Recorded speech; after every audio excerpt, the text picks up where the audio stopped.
So I was asked for a story, and I was talking to David this morning, and no story came. And the problem is that there are so many stories.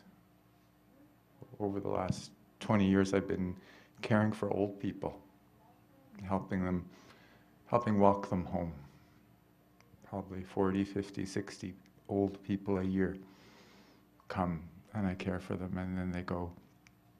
And I'm especially with their families, because many of the old people that I care for have dementia, and they're less and less aware, but their families are very, very much aware, and I'm walking the families as they say goodbye to mom and to dad and to their spouse, their father. Yeah. Being with those families has been an enormous gift for me. It's been transformative in my life. I've had several personal experiences of death, and one of the things about dying is that when you go through a loss, every time you experience another loss, it brings up all the losses that you've not finished with from before. My mother died when I was 39. That was a really big hit for me. I grieved hard. I didn't do this gracefully. This was it knocked my feet out from under me at a time when my life was pretty shaky already. And the experience of losing my mum, of saying goodbye to my mum, really took me into a pretty dark place. And having found my way out of that place, every time I'm with someone else who's saying goodbye to their mother or father, I'm there with them in that place. When we experience suffering of our own and we're able to be in it, it opens us to the suffering of other people. It opens our hearts. And from that heart-open place, when we can be with each other, it's actually really healing for all of us.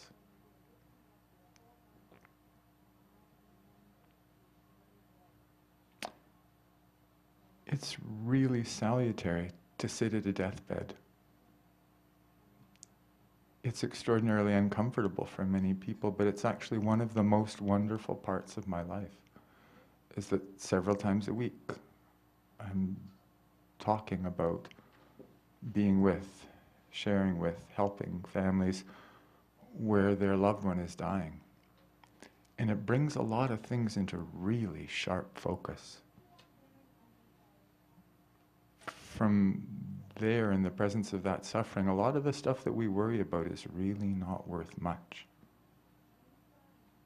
When people are sitting with someone that they've been with for 50 or 60 years and they're saying goodbye, it gets really important. It gets really clear what's important. What are the big things? What really mattered? In this 60 years that we spent together, what were the things that we're really proud of? What are the things that we really did well? Did I do a good job of loving you?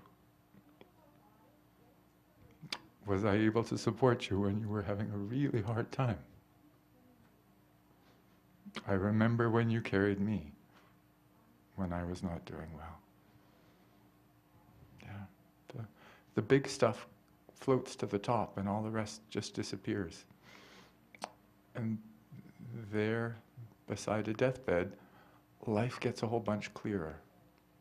And it's a delightful clarity.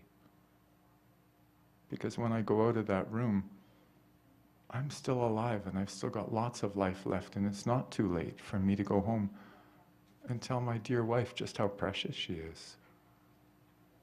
To hold my 6-year-old son and pull him into my lap and read him a story and just soak up the deliciousness of that relationship.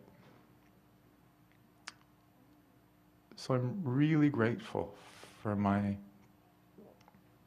regular experience of being around death and dying and being with families, because it makes life so rich. It makes life so beautiful and precious. People who get a cancer diagnosis and they're within a month or two of dying, and they say, I wasn't really alive until I found out that I was dying. I've been more alive in this last few months than I've ever been in my life, and I am so grateful. So Death is a good friend of mine. I'm really grateful for death. Death makes me so much more alive.